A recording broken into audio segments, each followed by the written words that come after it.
मोनिका रसोई में पानी पीने गई तो उसके कानों में एक जानी पहचानी सी आवाज आई। अरे निरंजन भाई साहब की बड़ी बेटी निशा को देखा, कितनी सुंदर है। ऐसा लगता है कुदरत ने उसे फुर्सत से बनाया है। तभी सरिता चाची हंसते हुए बोली, अरे तभी तो अपनी मोनिका को बनाने में कुदरत ने जल्दबाजी करी। मोनिका यह सुनकर बिना पानी पिए ही उल्टे पैर लौट आई। भीगी आंखें लिए जब मोनिका बाहर पहुंची तो मम्मी बोली, अरे मोनिका, सारा दिन तेरे मुंह पर 12 क्यों बजे रहते हैं। मोनिका बिना कुछ बोले ऊपर चली गई। मोनिका 19 वर्षीय लड़की थी जो अपनी बुआ की बेटी के विवाह में अपने परिवार के साथ आई हुई थी। बचपन से मोनिका अपनी बड़ी बहन निशा के वजूद के साए में जी रही थी। उसका अपना कोई वजूद ही नहीं था। निशा को हल्के रंग पसंद है तो मोनिका भी वही पहनती थी, बिना यह जाने कि गहरे रंग उसके गहरे रंग को दबा देते हैं। निशा को नीले हले लाल रंग के लाइनर पसंद है तो मोनिका भी वही लगाती है। निशा को पेंटिंग करना पसंद है तो मोनिका भी वही करती है। उसका अपना कोई वजूद ही नहीं था। मोनिका वह सब जो निशा करती, मोनिका की आवाज़ बेहद सुरीली थी, मगर वह बस अकेले में गुनगुनाती थी। उसके अंदर आत्मविश्वास की बेहद कमी थी। उसे लगता कि अगर वह गाएगी तो लोग उसका मजाक बनाएंगे। जब शाम को शादी में गीत संगीत हुआ तो निशा की बेसुरी आवाज़ मोनिका की सुरीली आवाज़ में भी दब गई। तभी बुआ बोली, अरे मोनिका, तू गा ना, तेरी आवाज़ तो बड़ी सुरीली लगती है। मोनिका इससे पहले कुछ बोलती, मम्मी बोली, अरे मोनिका को कहाँ कुछ आता है, यह तो निशा के सहारे ही सब करती है। बुआ बोली, अरे भाभी, गाने दो ना इसे। मोनिका की आवाज़ पहले फटे बांस जैसी, मगर बाद में वह अच्छा गाने लगी। उसके बाद एक के बाद एक मोनिका ने अपने गानों से महफिल में रंग जमा दिया। निशा बोली, अरे इस कोयल के बारे में हमें तो अब तक पता ही नहीं था। मोनिका को निशा का कटाक्ष समझ आ गया। उसे पता था उसकी आवाज़ के कारण नहीं बल्कि उसके गहरे रंग के कारण उसे निशा ने इस उपाधि से नवाजा है। आंखों में आंसू लिए वह अंदर ही जा रही थी कि तभी पीछे से एक आवाज़ आई, सुनिए, आपने क्या कहीं ट्रेनिंग ली हुई है। मोनिका ने जैसे ही पीछे मुड़कर देखा, अरे आपकी आंखों में आंसू बेहद संगीतमय है, सागर की लहरों जैसी। मोनिका को समझ नहीं आया कि वह इस बात का क्या जवाब दे, इसीलिए वह बिना कुछ कहे तीर की तरह भीतर चली गई। रात में मेहंदी थी। अपनी बुआ के कहने पर मोनिका ने बुआ की ही मेहरून जयपुरी चुनर की साड़ी पहन ली, साथ में मोतियों की लड़ी, आंखों में काजल और होठों पे हल्की सी लिपस्टिक। जब मोनिका बाहर आई तो सबकी निगाहें एकाएक उस पर टिक गई। सरिता चाची के मुंह से एकाएक निकल गया, मोनिका, तुमने अपना यह रूप कहाँ छिपा रखा था। रात में मोनिका ने अपनी आवाज़ और नाच से समाद बांध दिया। दो गहरी काली आंखें लगातार मोनिका का पीछा कर रही थी। जब मोनिका अंदर पानी पीने गई तो वह गहरी आवाज़ फिर से आई, सुनिए, आप अपना नंबर देंगी क्या, मैंने आपका वीडियो बनाया है, आपको भेज दूंगा। मोनिका ने जब उसे प्रश्नवाचक नज़रों से देखा तो वह बोला, मेरा नाम बीना है, आप जिसकी शादी में आई है वह मेरी मौसी की बेटी है। मोनिका हंसते हुए बोली, और मेरी बुआ की बेटी है। मोनिका और बीना ने एक दूसरे को अपना नंबर दे दिया। बीना पूरे विवाह में मोनिका के इर्द गिर्द घूमता रहा। बीना एक मल्टीनेशनल फर्म में इंजीनियर है और दिखने में बेहद खूबसूरत था। ऊंचा कद, गोरा रंग और तीखे नए नक्श। विवाह से आने के बाद भी बीना और मोनिका के बीच कुछ दिनों तक बातचीत होती रही। मोनिका के व्यवहार से बीना को समझ आ गया था कि मोनिका के अंदर आत्मविश्वास की बेहद कमी है और वह मोनिका को जैसा चाहे अपने इशारों पर नचा सकता है।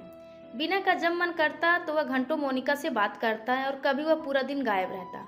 बीना मोनिका से गाने की फरमाइश करता तो कभी तस्वीरों की, और अगर मोनिका बीना को ना भेजती तो वह उसके हफ्तों बात ना करता।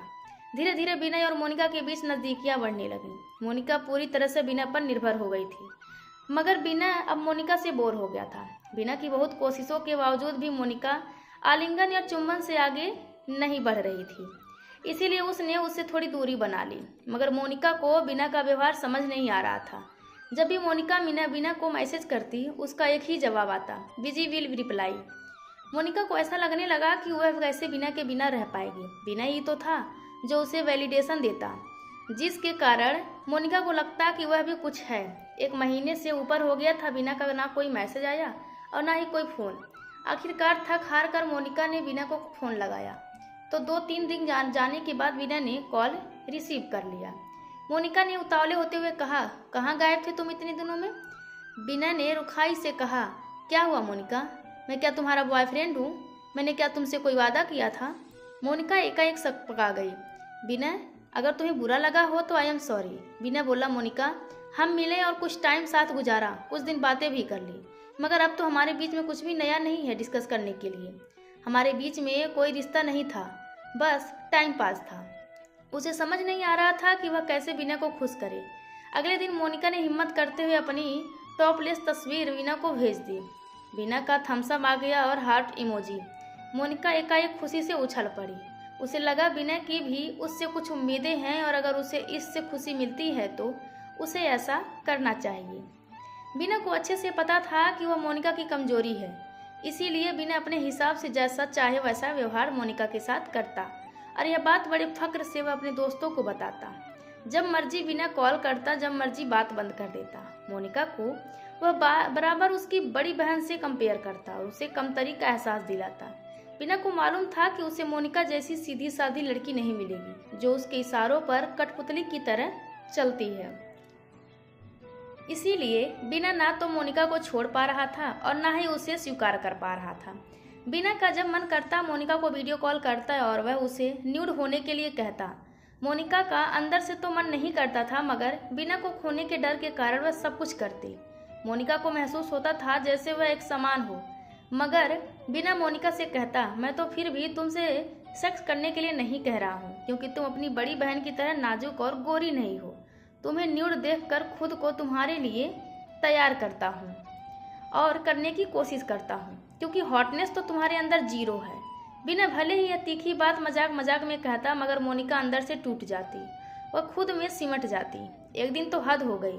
मोनिका बाहर थी, मगर बिना के कहने पर वह वॉशरूम में जाकर बिना की ज़रूरतों को पूरा कर रही थी।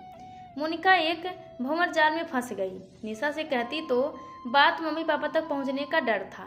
बार बार बिना का यह कहना कि मोनिका जैसी सामान्य शकल सूरत की लड़की को कोई दूसरा बॉयफ्रेंड नहीं मिल पाएगा, मोनिका को कोई कदम उठाने से रोक रहा था।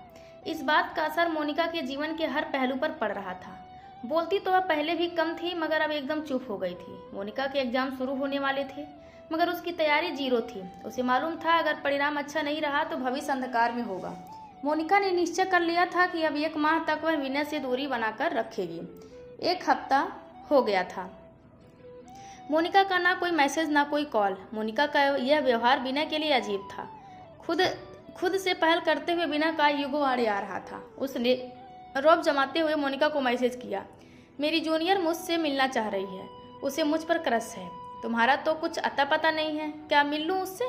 बहुत सुंदर, नाजुक और गोरी है और एकदम परफेक्ट फिगर। कुछ तस्वीरें भेजी है उसने। मोनिका को एकाएक बिना के व्यवहार से घृणा सी हो गई, इसलिए उसने मैसेज किया, तुम्हारी जिंदगी तुम्हारी मर्जी।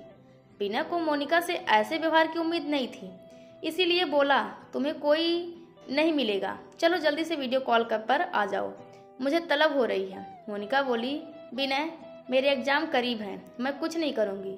अगर तुम कुछ नहीं करोगी तो मैं उस जूनियर से बोल देता हूँ। बिना बोला। मोनिका ने बिना कोई जवाब दिए फ़ोन कर एक तरफ रख दिया। 10 दिन बीत गए थे। मोनिका को लगा वह अब पहले से अधिक खुश है। उसे कोई ऐसा काम नहीं करना पड़ रहा है जो वह करना नहीं चाहती थी। न जाने उसके अंदर क्या बदलाव आ गया था कि उसे किसी वैलिडेशन की ज़रूरत महसूस नहीं हो रही थी। वह अपने रंग और वजन के साथ खुश थी। मोनिका को अपने आप से प्यार हो गया था। बिना के ज़िंदगी में आने के बाद ही मोनिका ने अपनी कीमत को जाना था। रात के 11 बज रहे थे। बिना ने मोनिका को मैसेज किया, न्यूड भेजो, मन कर रहा है। मोनिका ने टेक्स्ट पढ़कर डिलीट कर दिया। उसे अपना समय और ऊर्जा बिना जैसे लड़कों में लगाने का अब कोई मन नहीं था। बिना ने अगले दिन कॉल किया। यह बिना की चौथी कॉल थी, इसीलिए मोनिका ने उठा ली। बिना गुर्राते हुए बोला, बहुत पंख लग गए हैं तुझे, फटाफट फोटो भेज, वरना मैं तेरी पहले की तस्वीरें इंटरनेट पर डाल दूंगा। मोनिका तो पहले डर गई, मगर फिर हिम्मत जुटाते हुए बोली, हजारों तस्वीरें पड़ी हैं इंटरनेट पर, एक मेरी भी सही, और तुम यह करो तो सही, मैं तुम्हें जेल की हवा खिलाती हूँ। एकाएक बिना ने अपना स्वर बदल लिया, अरे पगली, बाबू मान जा, तुम तो मेरा काला हीरा हो। मोनिका ने कहा, देर से ही सही, तुम्हारा असली चेहरा पहचान तो आ गया। बिना ने रामबाण फेंका, रह लोगी तुम मेरे बिना? हर कोई लड़का मेरी तरह नहीं होता है, सब लड़कों को गोरी, पतली और लंबी गर्लफ्रेंड चाहिए होती हैं। मोनिका सधे स्वर में बोली, तुम भी ढूंढ लो बिना, मैंने खुद को सुंदरता और उस पर आधारित रिश्तों के पिंजरे से आज़ाद कर लिया है। जैसी हूँ, जो भी हूँ, मैं खुद के लिए काफ़ी हूँ। और फिर फोन रखने के बाद आत्मविश्वासी कदमों के साथ मोनिका ने वैलिडेशन का पिंजरा तोड़ दिया। अब वह आत्मविश्वास के पंखों के साथ खुले आसमान में उड़ गई, जहां वह खुलकर सांस ले सकती थी। दोस्तों, यह कहानी आप सभी को कैसी लगी कृपया कमेंट करके जरूर बताएं और चैनल को लाइक, शेयर और सब्सक्राइब करना बिल्कुल ना भूलें। धन्यवाद आप सबका।